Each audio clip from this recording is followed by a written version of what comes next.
Voilà.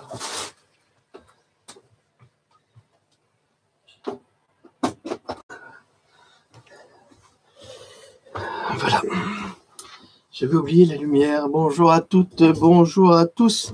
Nous sommes le 6 décembre 2018. Bienvenue sur la chaîne de Philippe-Alexandre Gendroc, Rien que la vérité, toute la vérité. Et nous vivons une époque formidable. Bon, beaucoup de choses encore depuis hier. Nous avons connaissance du fameux homme mystère, le mystère jovial. Alors, c'est Monsieur Argillier. Alors, on m'a demandé hier, est-ce que vous connaissez ce monsieur? Qu'est-ce que vous en pensez? Eh ben, j'en pense rien parce que je le connais pas. Je le connais pas plus que vous. J'ai pas beaucoup plus d'informations, mais il y a des gens qui sont très doués pour trouver des informations. On m'en a envoyé quelques-unes, j'ai pas eu le temps de les vérifier, je ne sais pas. En revanche, monsieur Argillier semble avoir beaucoup d'argent, semble avoir déjà travaillé pour des gouvernements, semble également avoir été un grand ami de Jacques Médecin. Alors, je ne sais pas si vous vous souvenez de qui était Jacques Médecin. Jacques Médecin était le maire de Nice, qui a quitté la France avec un gros pactole parce qu'il était... il était très mouillé dans des affaires un peu louches.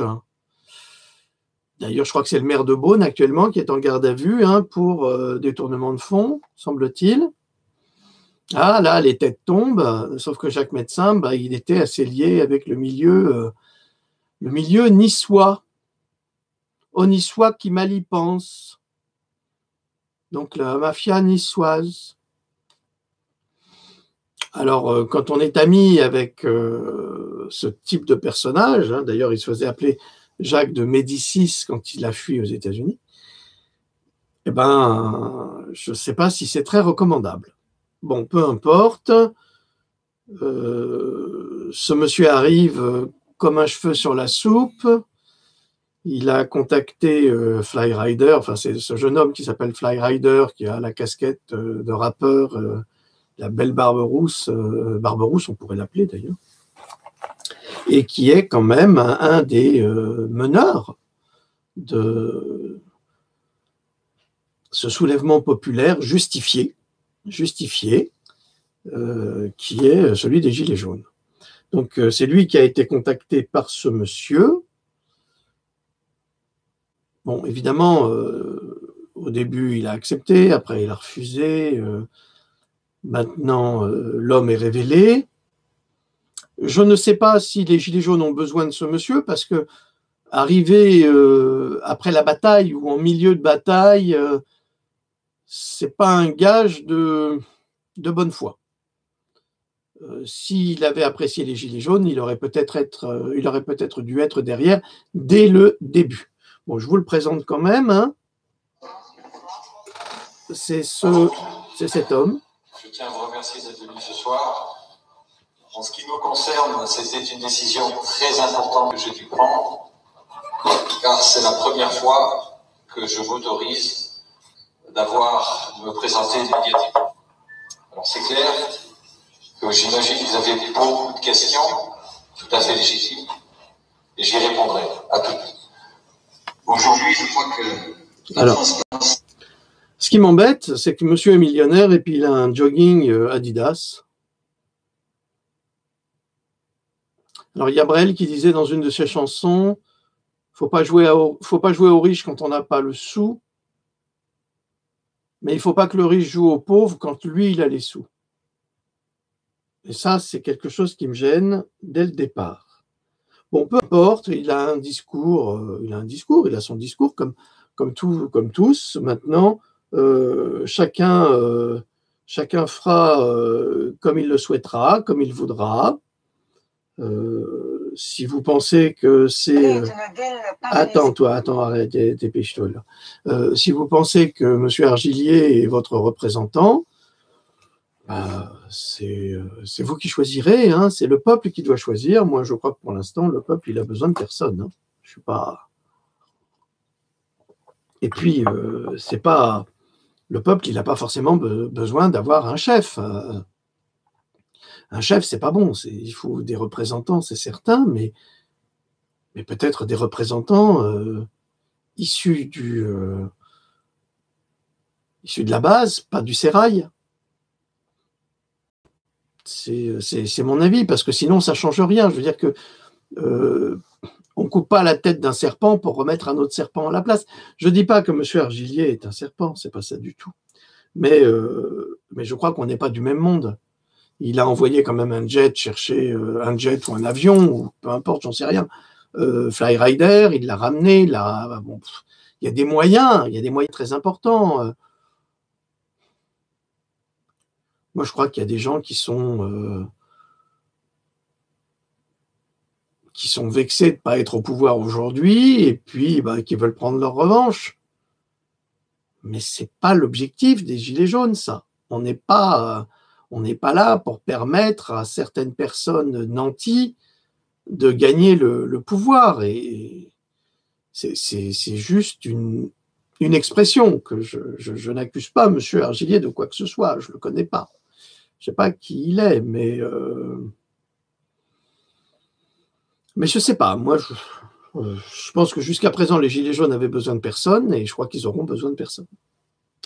Alors là, on a une information qui nous vient du Canada, qui est pas mal. Attends, ma poule. Ce soir, des affrontements violents entre les manifestants des Gilets jaunes et la police ont lieu sur les Champs-Élysées. Au moins 19 stations de métro ont été fermées. Les grands magasins, tels les Galeries Lafayette et le Printemps, ont été évacués. Et donc, Jean-François, vous êtes sur les Champs-Élysées. Les forces de l'ordre tentent d'éteindre des incendies allumés par des manifestants.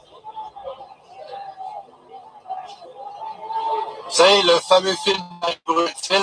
Paris a des airs de Paris brûle-t-il ce soir, très très tendu. Regardez, on est au pied de l'Arc de Triomphe. Et si on voit sur la gauche, regardez à quoi ça ressemble. Il y a encore des centaines, sans doute des milliers de manifestants qui sont rassemblés. Et on continue d'assister à une espèce de bataille rangée entre ces manifestants-là, ces gilets jaunes, et les policiers qui sont présents en très très grand nombre. On parle de 5000 policiers et gendarmes en tenue donc anti-émeute qui ont bouclé tout le secteur. Au départ, ils devaient donc installer des points filtrants pour permettre aux manifestants, après fouille, de descendre, manifester pacifiquement sur les Champs-Élysées. Dans les faits, les manifestants n'ont même pas pu même approcher les Champs-Élysées.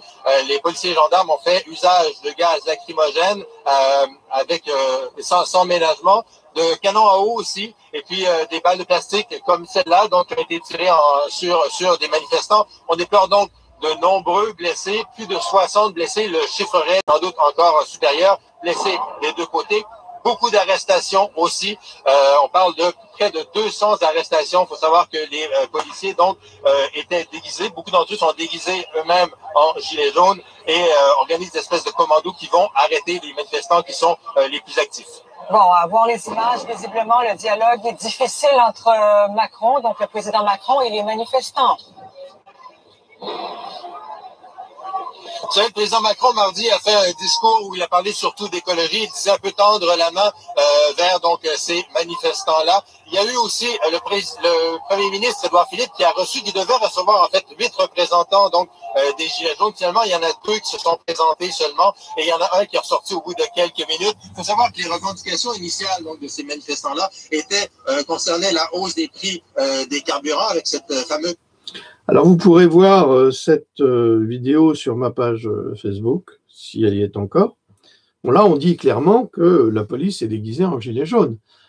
Donc, le journaliste, lui, il a vu que les policiers ont essayé d'intercepter quelques gilets jaunes excités, mais nous, on a d'autres informations selon lesquelles, enfin, pas selon lesquelles, on a des vidéos où on voit que ce sont ces mêmes policiers qui sont aussi à l'origine de certains troubles. Bon, au moins, on a une vision un peu plus objective au Canada que chez nous. Là, je voulais vous présenter un monsieur, un Belge.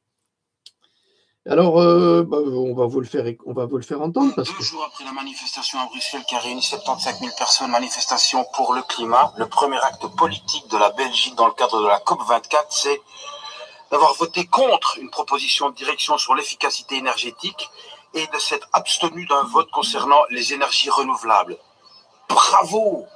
Là, on a un vrai sentiment de s'être encore une fois fait bien enculer par le gouvernement et par la ministre de l'énergie. Alors, il ne faudra pas vous étonner. Si nous aussi, on vient à Bruxelles dépaver la rue de la Loi, il faut mettre une grosse branlée parce qu'on commence vraiment à en avoir plein le cul. Ok? Message reçu? Message reçu, monsieur. Et je remercie nos amis belges parce que eux, quand ils y vont, ils n'envoient pas du bois. Je vous parlerai après des revendications et puis des coûts salariaux, enfin des coûts, le salaire brut annuel. Bon, je peux vous en parler maintenant. Valéry Giscard d'Estaing, alors depuis 78, 1978, cet homme-là nous coûte mensuellement 478 000 € 58. Annuellement, il nous coûte 5 736 696. Ça, c'est Valéry Giscard d'Estaing. Donc, c'est sur ma page. Donc, le président, l'ancien président, depuis 1978, et ben voilà, il nous coûte 5 millions par an. Puis c'est à nous qu'on demande de faire des économies. Alors, Nicolas Sarkozy, je sais que vous n'avez pas apprécié, c'est plus. Lui, il nous coûte 599 811 € mensuels. Et annuel, il nous coûte 7 197 732 millions. Jacques Chirac, mensuellement 419 942 et annuel 5 039 304. Bon. Je vous signale que M. Giscard d'Estaing a un château à Chamalières et puis M. Chirac également. Ils ont tous des châteaux, hein, même Hollande. Alain Juppé, il nous coûte 102 171 € par mois et annuel 1 226 052. Mais c'est normal que ces gens-là ne supportent pas les gilets jaunes. C'est même pour eux une honte que ce peuple ose se réveiller. Dominique de Villepin, Raffarin, Jospin, Fillon. Fillon, bon, c'est vrai, c'est le parent pauvre. Il nous coûte seulement mensuellement que 66 885 et annuellement 802 620 seulement. Edith Cresson, bon, enfin bref, il y a une belle liste là. Après, on nous demande à nous de faire des économies, mais ces gens-là sont des millionnaires. Pourquoi est-ce qu'on devrait encore leur donner de l'argent? C'est à eux de faire des efforts. Je vous rappelle qu'hier, le président Macron a refusé de remettre l'ISF. Il a refusé, c'est clair. Ah, lui, il ne veut rien savoir. Hein. Ah non, les riches, ils n'ont pas le droit de payer, c'est que les pauvres. Les pauvres, ils ont le droit de souffrir, de payer, de crever. C'est tout ce dont ils ont, c'est le seul droit qu'ils ont. Oh là là, qu'est-ce qui se passe sur le chat? Ah, on est attaqué par les trolls. Hein. Oh là là là là là là, bon, c'est pas grave, de toute façon, on les fera sauter après. Hein. C'est pas grave, on continue. Rémunération des cabinets actuellement. Marlène Schiappa, hein, les droits sexuels. Comme ça, les enfants pourront se faire violer, il n'y a pas de problème. Ils sont toujours consentants pour cette dame, cette franc-maçonne. Alors, elle gagne, en brut global, en 2017, elle a gagné 346 000 € 46. Je ne sais même pas si vous gagnerez ça dans votre vie. Tout ça pour des conneries. Hein. Brut global en 2018, ah bah, elle a été augmentée quand même. 435 794. Une augmentation de 26%. Et la rémunération mensuelle, elle gagne 9 079 €. Bon, il y a tout le monde là, mais je ne vais pas tout vous lire parce que vous ne les connaissez pas tous. Bon, Édouard Philippe quand même, il gagne lui 10 500 € par mois. Mais c'est normal qu'ils ne veulent pas perdre leurs privilèges. C'est normal. Vous comprenez bien que nous sommes des... Ah ouais, on a plein de trolls aujourd'hui, c'est génial. Je vous remercie, messieurs et mesdames les trolls, de nous troller parce que ça prouve que ce qu'on dit, ça gêne beaucoup. Mais on continue alors. Hein. Pour la peine, on va continuer. Non, non, c'est pas ça que je veux. Je veux ça en plus gros. Parce que là, c'est tout petit. Qu'est-ce qu'on a là? Collectif des transports sanitaires du Grand Est. Bon, je sais, vous ne verrez pas, mais je vais vous le lire. Bah, si là, vous ferez une copie d'écran si vous le souhaitez. Mais je vais vous le dire pour vous montrer à qui on a affaire quand même, hein, à une bande de crapules. Alors, la petite larme ce soir pour nous, ambulanciers, infirmières et retraités de France. Hier soir, vers 19h30, souvenez-vous que les ambulanciers se sont mis devant l'Assemblée et ont bloqué l'Assemblée. C'était dimanche, je crois. La ministre de la Santé a menti aux ambulanciers pour qu'ils acceptent de partir de l'Assemblée nationale afin d'aller discuter avec la ministre. Elle s'est alors sauvée sans les voir et les députés LREM, c'est-à-dire ceux qui nous gouvernent, hein, en ont profité pour voter les lois PLF, alors je ne vois pas très bien, 55 ou SS, 55-2019, qui n'étaient pas prévus et ce avant Noël. Les députés ont décidé que les ambulanciers vont donc disparaître en 2019 et faire 55 000 ambulanciers chômeurs, mais aussi la suppression de 300 000 postes chez les infirmières et aides-soignantes hospitalières et de maintenir les mesures sur les retraites. BFM parlera peut-être que pendant 10 secondes de la vague d'ambulanciers, d'infirmières et de retraités et qui vont se suicider dans les jours à venir, comme nos agriculteurs, 2 par jour. Certains ambulanciers sont tellement désespérés qu'ils ont déjà mis feu à leur propre ambulance hier soir, car ils savent que les lois signées aujourd'hui ont tué cette belle profession. 355 000 chômeurs de plus, merci Macron. Des millions de malades tristes ce soir et des retraités encore et toujours plus dans la misère. Nous sommes tous dégoûtés, c'est un assassinat pur et simple.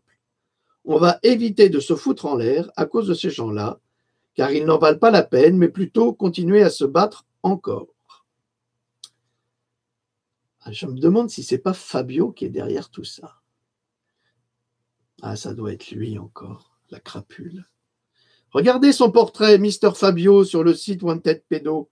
Vous allez apprendre ce que c'est qu'un voyou. Non, monsieur Dieudonné. Je vous aime beaucoup, monsieur Dieudonné. Si, moi, j'apprécie beaucoup Dieudonné. C'est pour moi le plus grand comique français actuel. Il est intelligent, il nous fait rire et il est persécuté par le système depuis Manuel Valls. Et ça, c'est un scandale. C'est une atteinte à sa liberté d'expression et à sa liberté de commerce, parce qu'il ne peut pas faire commerce de son talent. Alors que tous les autres mauvais, on les voit partout. C'est un scandale. C'est un scandale. Et je ne suis pas antisémite et je ne suis pas quoi que ce soit. Je ne suis rien du tout. Je suis juste un citoyen. Alors, le mouvement des Gilets jaunes réclame. Alors là, écoutez bien, parce que, messieurs les ministres et les députés, les traîtres, parce que c'est des traîtres à la nation, hein, je crois que là, avec les ambulanciers, vous avez signé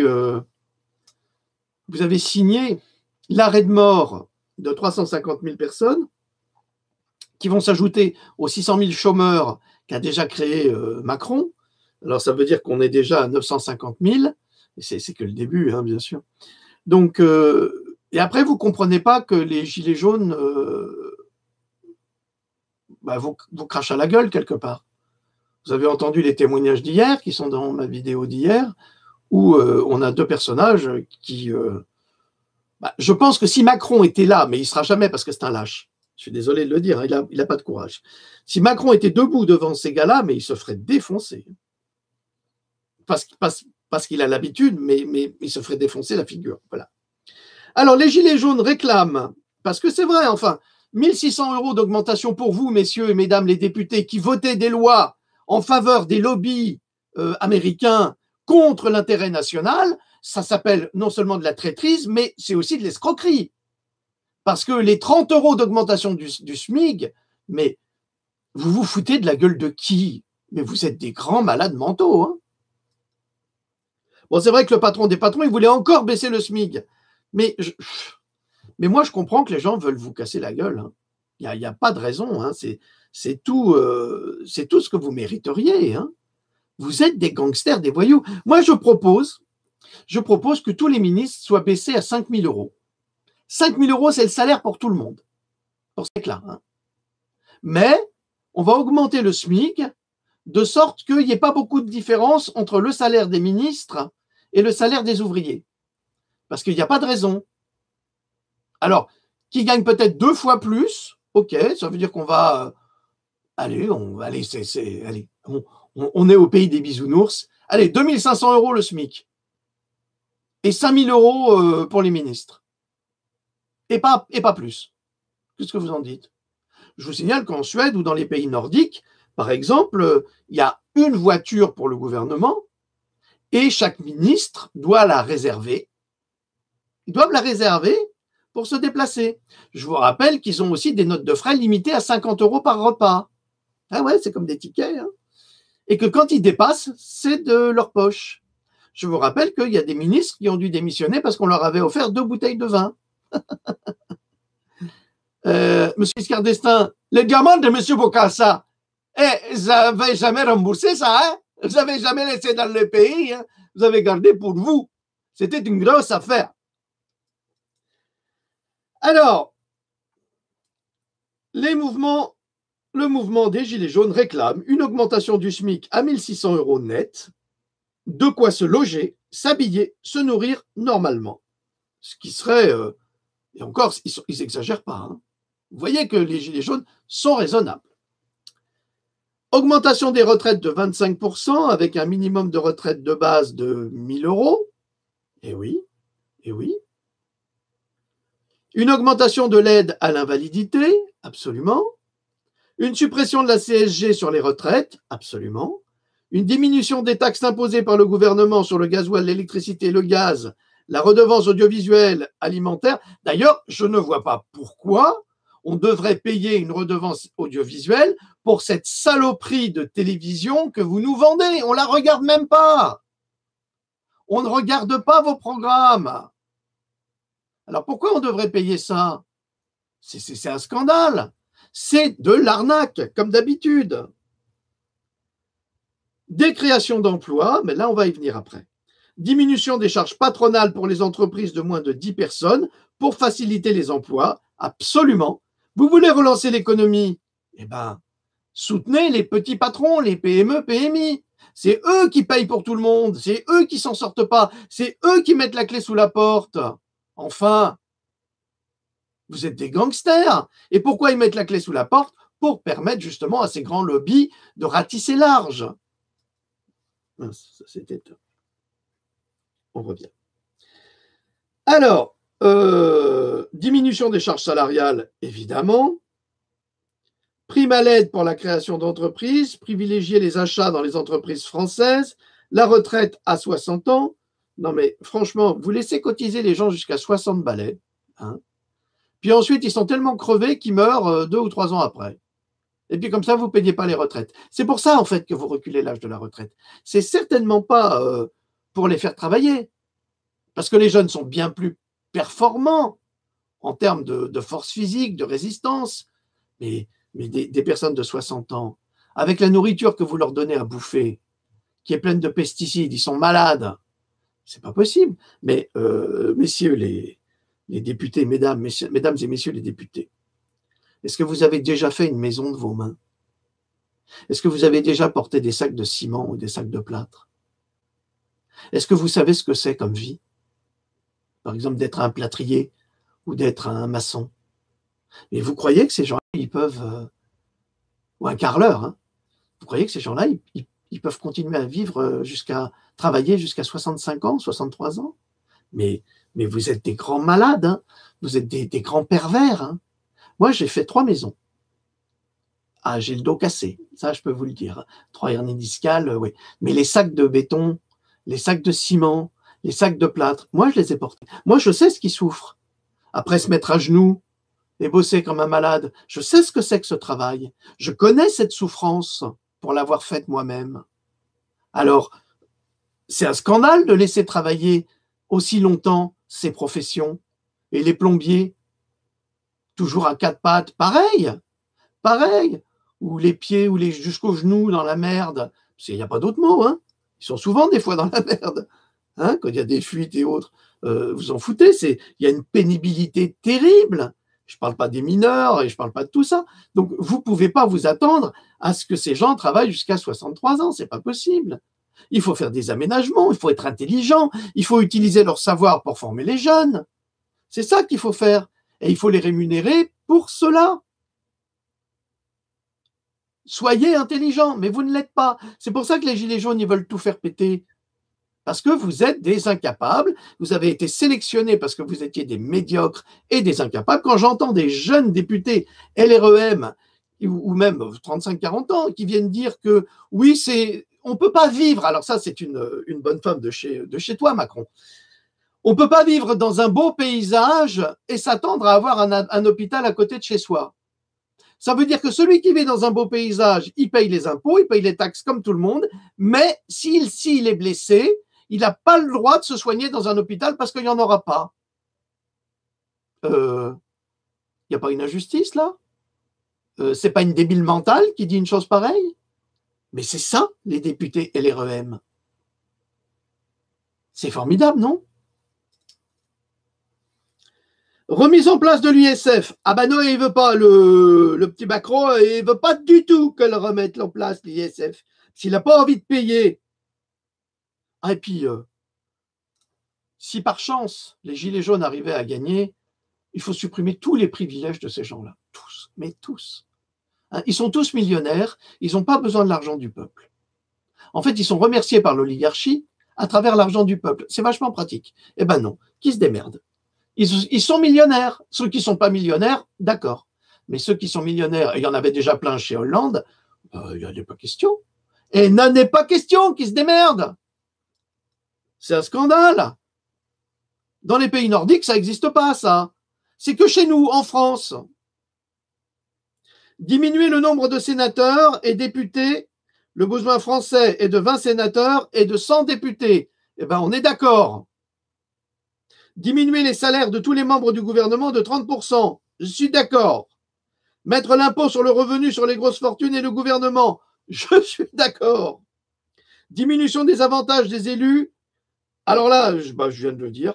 Combattre réellement la fraude fiscale. Ben oui, 128 milliards d'euros de fraude fiscale pour vous et vos amis du gouvernement. L'arrêt de financement des anciens membres du gouvernement qui ne sont plus au pouvoir. Ben, c'est tout ce que j'ai dit. Donner au peuple le droit de vote des lois nationales par référendum. Prendre en compte les votes blancs et les abstentions. Absolument. Retirer la prime de 2500 €. Ça, je sais pas ce que c'est que ce truc-là. Je ne veux pas en parler. Bon, on va dire que je suis raciste et ce n'est pas mon cas. Et dissolution complète du gouvernement et de l'Assemblée et du Parlement. Et ça, ce sont des revendications que vous pouvez trouver sur Internet. Je vous l'ai lu parce que c'était un petit peu de lecture. Alors, maintenant, je voudrais vous faire écouter un homme d'une grande valeur, d'une très, très grande valeur. Quand vous luttez contre le chômage, vous n'avez plus de chômage. Les gens savent que quand ils perdent leur boulot, ils vont retrouver facilement, il n'y a pas de chômage. Ils vont être revendicatifs. Ils vont demander de meilleurs salaires. Parce qu'ils savent que si on ne leur donne pas un bon salaire, eh bien, ils vont sortir et vont trouver un autre boulot. C'est affreux. On fixait la barre à 9 pour la France, 9-10% de chômage pour qu'on ne réclame pas des hauts salaires. Au Japon, ils sont plus dociles, il n'y a pas besoin de leur mettre le NERU, ça s'appelle NAIRU. C'est un taux de chômage minimum pour que les gens ne vous embêtent pas à demander des trop gros salaires. Au Japon, ils sont tellement disciplinés que 1% suffit. Je ne sais pas si vous vous rendez compte du niveau de cynisme de ceux qui nous gouvernent et de nos économistes, entre guillemets. Le NERU, c'est officiel, je ne vous parle pas, ce n'est pas des théories complotistes, c'est une doctrine. Il y a un niveau de chômage qui est calculé pour qu'il n'y ait pas d'inflation. Ces gens-là ne cherchent pas à réduire le chômage, ils cherchent à réduire l'inflation. D'ailleurs, ils l'institutionnalisent. Ils l'écrivent dans la Constitution. Ils écrivent la Banque centrale sera indépendante. Donc vous pouvez voter ce que vous voulez. Ça ne changera plus rien à cette politique. Et sa mission, c'est uniquement de lutter contre l'inflation, ce qui va se payer en chômage. Je récapitule. Ce premier point, c'est les institutions européennes nous condamnent durablement sciemment, volontairement, à un chômage de masse. Mais rien que ce point-là, ça suffit à dire, mais on se barre, on s'en va. Et qui a écrit ce texte-là? Pour qui on a écrit ce texte-là? Voilà. Alors non, monsieur Étienne Chouard n'est pas un fasciste. Non, ce n'est pas l'homme mystère. Mais s'il y a un homme qui connaît bien les institutions françaises et l'économie, entre autres, pour relever notre pays, c'est bien Étienne Chouard. Il y a M. Lordon aussi qui est très bien, qui est très très bien. Allez, encore une petite bavure.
Alors, par rapport au discours de la petite fille, la petite fille CRS d'hier qui se plaignait que c'était hyper violent,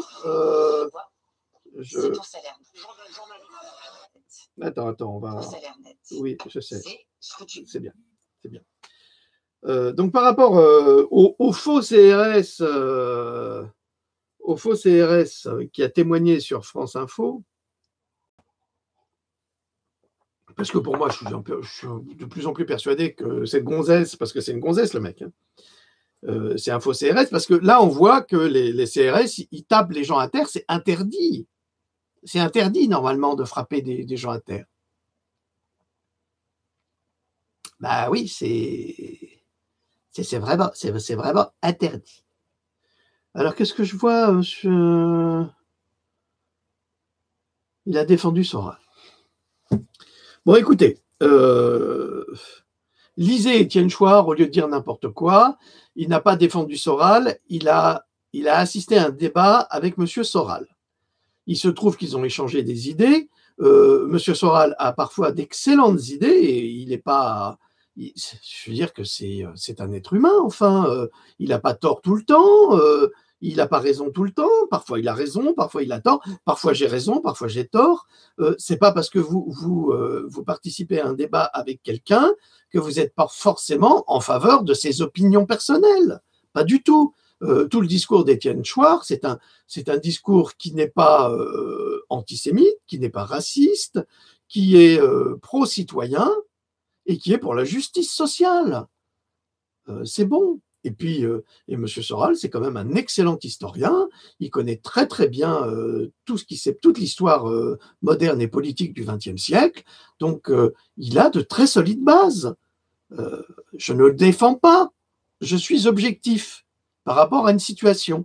Alors, arrêtez de diviser les gens en disant oui, lui il est avec lui et lui il est avec ça. Mais moi, qu'est-ce que j'ai pas entendu sur mon compte? Mais avec la bande à Fabio, mais ils nous ont sali, Être en liberté et moi, ils nous ont craché dessus d'une manière scandaleuse, reprise par Croupion de Ferme et tous ces gens malveillants, Alexator et tout ça. Ils ont été odieux, ces gens-là. Alors, si vous écoutez tout le monde et n'importe qui, eh ben, automatiquement, vous ne ferez pas votre propre opinion. Faites-vous votre opinion sur des faits, sur des livres. Faites-vous votre opinion sur mes livres, enfin, au lieu de vous faire votre opinion sur les avis de sombres imbéciles et malveillants et pédophiles. Allez-y, faites-vous votre opinion sur le travail que je fais là. Ça, c'est juste sur les vitamines. Les vitamines, c'est pour vous aider à vivre mieux et à pas tomber malade. Est-ce que tous les autres là qui nous attaquent, ils font ce travail-là? Non, ils le font pas. Ils le font pas. Ils font rien pour vous. Ils sont juste là pour vous diviser. Essayez de prendre conscience de cela. Alors maintenant, on ne devrait plus écouter Étienne Chouard parce qu'il a fait cette interview avec M. Soral. Mais vous êtes malade. Alors on ne devrait plus écouter Dieudonné parce que, soi-disant, Dieudonné, c'est un antisémite. Il a prouvé qu'il n'était pas antisémite. Il l'a prouvé. Il a eu des rabbins orthodoxes de New York qui sont venus le voir. Ils ont discuté en toute amitié.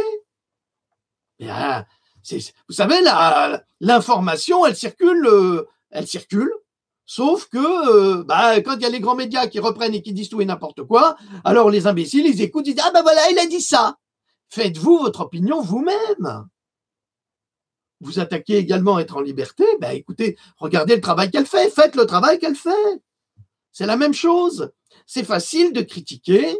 Si vous ne faites pas vous-même, vous la fermez. C'est tout. C'est épouvantable de lire des... Marion Sigaud, elle est formidable, Marion Sigaud. C'est une grande historienne. Elle a raison dans tout ce qu'elle dit aussi. Moi, je ne critique pas les chercheurs. Hein. Je ne suis pas là pour critiquer les gens. Pas du tout. Je suis juste là pour montrer qu'il y a des choses qui fonctionnent mal. Voilà. Et moi, j'attaque Big Pharma. Donc, c'est pire. C'est pire encore. Maintenant, je voudrais vous faire écouter ceci. Je trouve ça très, très bien. C'est très, très bien. C'est très sympa. Alors ça, tu vois, c'est ton salaire net. C'est ce que tu gagnes chaque mois. OK? Alors, mais en fait, ton salaire, c'est pas que ça. Tu as aussi la protection sociale, la sécurité sociale. Si par exemple, tu es en accident du travail, ou si par exemple, tu es en arrêt maladie, ou si tu as besoin d'être hospitalisé, ça représente beaucoup de frais et c'est pour ça que la protection sociale, notre protection sociale, ça permet de financer ça. Ensuite, tu as l'assurance chômage. Ça, c'est en cas de pépin, surtout avec la précarité qui se développe actuellement, ça permet de répondre aux situations difficiles. Et enfin, tu as la retraite. Ça aussi, c'est du salaire socialisé. En fait, ça, c'est du salaire net et tout l'ensemble, c'est le salaire brut. Et ça, ce sont les cotisations qui sont payées à la fois par les salariés et par les patrons. Et c'est ça qu'ils veulent nous enlever. Pourtant, ça, c'est de la solidarité. Ça te permet en fait de te prémunir toute ta vie, dans toutes les situations et pour tout le monde. Et c'est cette solidarité-là que les patrons veulent attaquer actuellement. Qu'est-ce qu'ils veulent faire? Nous supprimer ça pour finalement nous donner des petites augmentations de salaire, alors que ça, c'est des milliards, et ça, c'est quelques centaines d'euros. Là, on voit qu'il y a une vraie arnaque et que c'est pour les patrons, pour le MEDEF, qui veulent faire ce cadeau en attaquant le salaire socialisé. Mais après, qui va payer par rapport à la santé, par rapport à la protection sociale? C'est encore Bibi. C'est-à-dire que le gouvernement va augmenter les impôts avec la CSG. Et en plus, pour pouvoir défendre notre santé et puis voir comment on peut assurer les périodes de chômage ou de retraite, on va devoir payer avec des assurances privées ce dont on a besoin. Donc au final, notre salaire net, il est en plus amputé. Voilà, vous avez compris, c'est vraiment très très bien. Non, monsieur Rocard, je vous donne pas la parole. Ça, tu vois, c'est tout ça, tu vois, ça me rappelle les nuls avec Tony Glandil.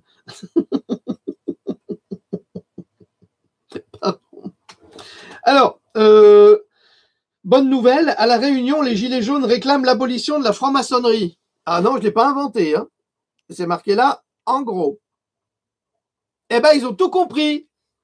Parce que comme eux, ils vivent sous le joug des grandes familles franc-maçonnes qui se sont établies depuis plusieurs siècles, eh ben, ils en ont marre de se faire baiser. Et ils ont bien raison. Alors, qu'est-ce que j'ai d'autre? Ah oui, où est-ce qu'il est, monsieur Lelay? Je voulais vous faire écouter aussi un homme très intéressant qui a souvent de très très bonnes analyses, persécuté par le gouvernement Hollande pour ses prises de position. Donc, c'est lui, c'est Boris Lelay.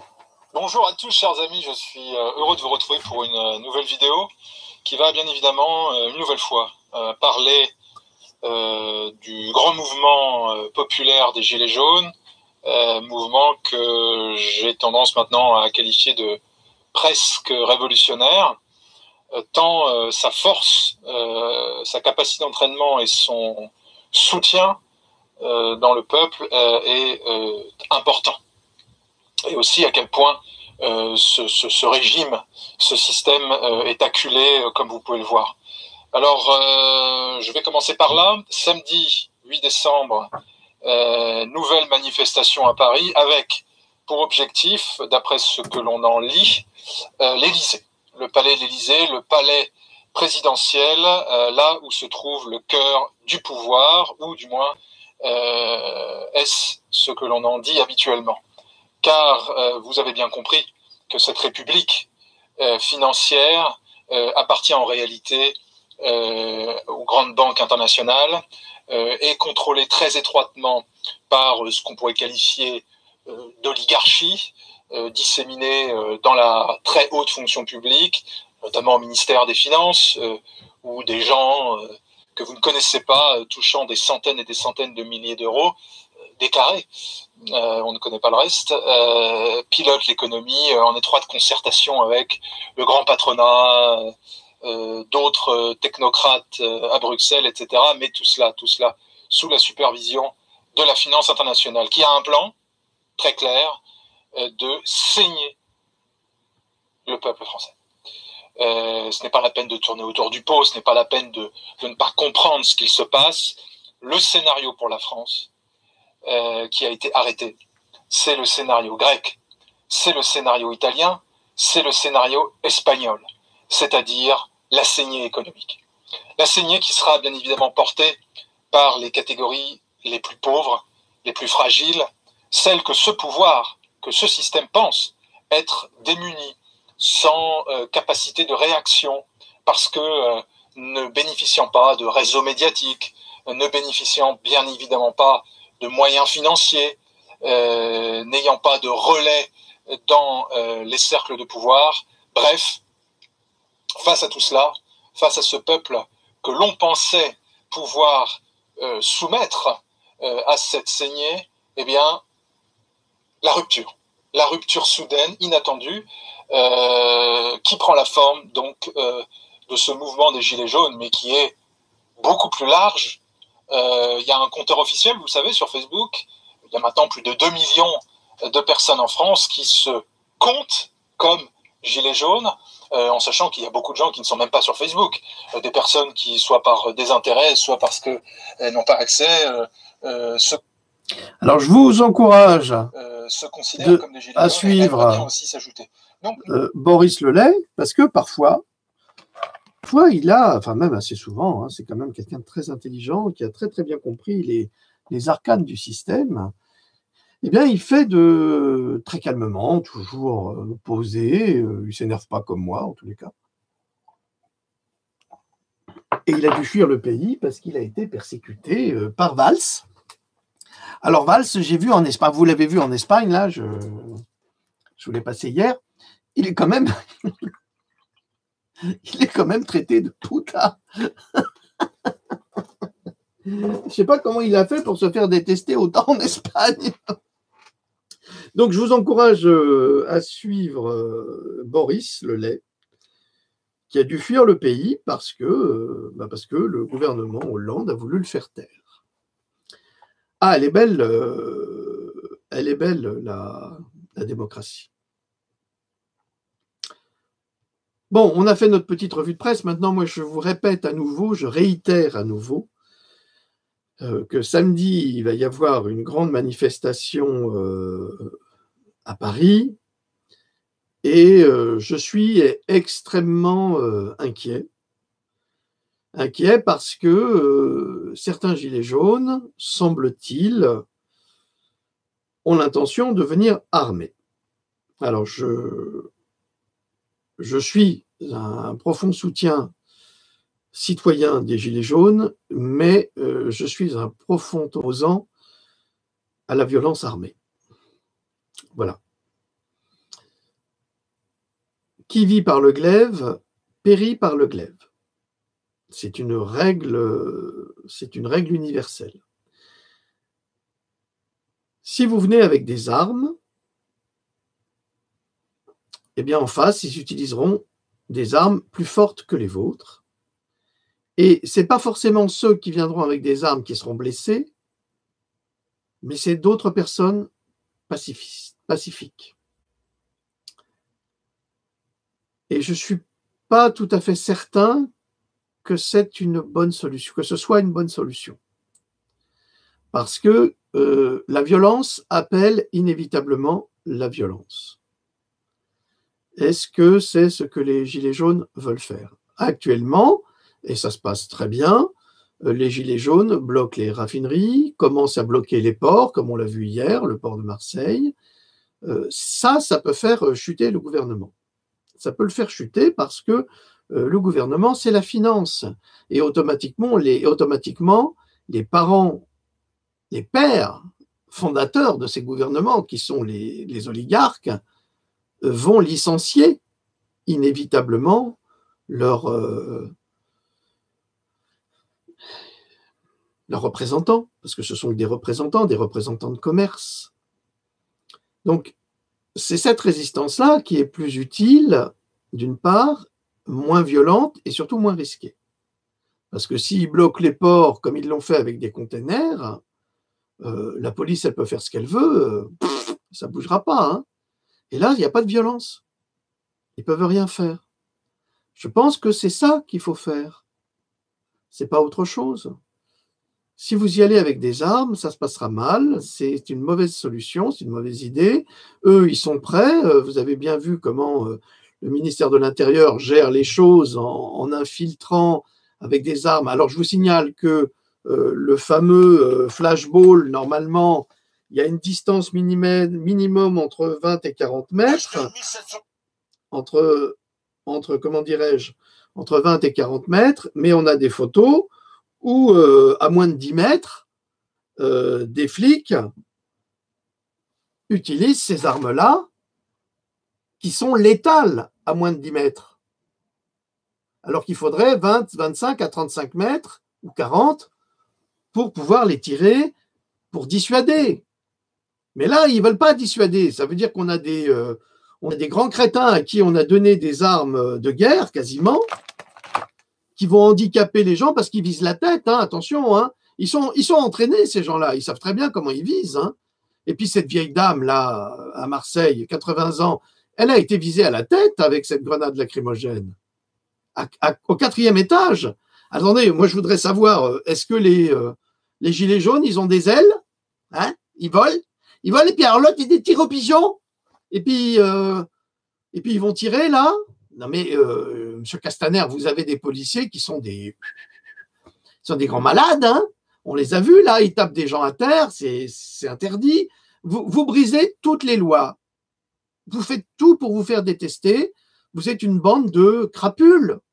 C'est ça que les Gilets jaunes ne supportent plus, c'est ça que nous ne supportons plus. On en a marre de se faire saigner. Et comme le disait Boris Lelay, l'objectif, c'est d'abord l'essence. Bon, maintenant, vous reculez sur 1 an, mais ça ne change rien. Votre objectif, c'est de nous ruiner, de faire de nous des pauvres parmi les pauvres. Avec le pacte de migration, comment vous allez faire? Ces gens qui vont arriver, il va y avoir un quart-monde, ou même plus que ça. Et vous faites ça pourquoi? Pour permettre aux grandes entreprises de piller l'Afrique à nouveau. Parce que nous n'avons plus rien. On a détruit toutes nos industries, on n'a plus rien qui rapporte de l'argent. Alors on va voler l'Afrique. Et ce pacte migratoire, c'est qu'on va importer tous ces Africains en souffrance, que nous rendons en souffrance chez eux, on va les importer chez nous, comme ça c'est toujours ça de moins à gérer chez eux, et comme ça vous pourrez continuer à les piller.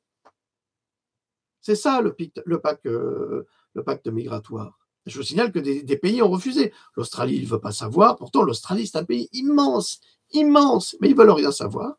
Ils ont refusé. L'Amérique, alors là, ils ne veulent rien savoir. Rien du tout. Et nous, on veut savoir. Ah oui, parce que nous, on est des voleurs. Les Français, le gouvernement français, c'est un voleur. Ils volent les Français, ils volent les Africains, ils ont volé les Vietnamiens. Tous les colonialistes sont des gangsters, pareil pour l'Angleterre, hein. Surtout l'Angleterre qui est la première puissance maléfique du monde, quelque part. Donc voilà, alors je vous ai donné mon avis, bon, vous en ferez ce que vous voudrez. Pour le monsieur Mystère, j'en pense rien, je pense que venir après la bataille n'est pas un signe de soutien, déjà, parce que jusqu'à présent, il y a déjà eu des morts, il y a déjà eu des blessés, il y a eu des engagés de la part des citoyens, et lui, il ne s'était pas engagé. Si coucou, je suis là, non, ça ne va pas. Donc, je pense que si on n'en prend pas un pour remplacer un autre. Je ne crois pas. Je crois qu'il faut adressez-vous à Étienne Chouard, je vous en prie, parce qu'il a un très très bon discours, il a de très très bonnes connaissances, c'est un grand spécialiste. Soutenez la proposition des Gilets jaunes, c'est sur sa page, hein, chouard.org/blog. Priorité unique au référendum d'initiative citoyenne, le RIC. Soutenez la proposition Gilets jaunes. Priorité unique au référendum d'initiative citoyenne, le RIC.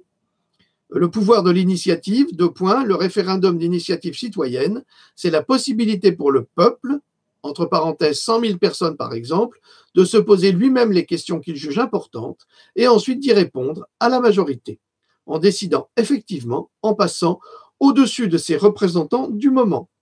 Cette institution existe déjà avec des garde-fous en Suisse, en Italie, au Venezuela et dans nombre d'États américains, sauf chez nous, en France. Bon, alors, informez-vous là-dessus, faites-le, défendez nos valeurs citoyennes, défendez nos valeurs démocratiques, car aujourd'hui, nous sommes dans une dictature européenne, dictature française, que nous pouvons inverser. Nous pouvons inverser. Alors, je vous encourage à découvrir, si vous ne le connaissez pas, Étienne Chouard, vous taperez sur Internet, vous verrez exactement tout ce qui vous manque comme information, il vous les donne. C'est sans doute la personne la plus apte à conseiller le peuple actuellement et à occuper un poste de fonction tant dans l'économie qu'au gouvernement. Enfin, si on avait des gens comme ça au gouvernement, depuis longtemps, la France serait devenue une puissance nationale et internationale. Mais là, ce n'est pas le cas. Je crois que j'ai tout dit. Je vous encourage à favoriser une manifestation pacifique, intelligente et citoyenne. Je suis contre toute forme de violence et surtout à Paris, ça va très mal se passer. J'ai peur pour vous, hein, mes amis, parce que moi, je ne suis pas sur le terrain. Moi, je suis quelqu'un qui travaille en retraite parce que je suis trop menacé à travers mes livres sur Big Pharma et que ce serait un très bon prétexte pour m'abattre. Donc, je ne suis pas sur le terrain. J'ai des raisons pour ne pas l'être. Mais je travaille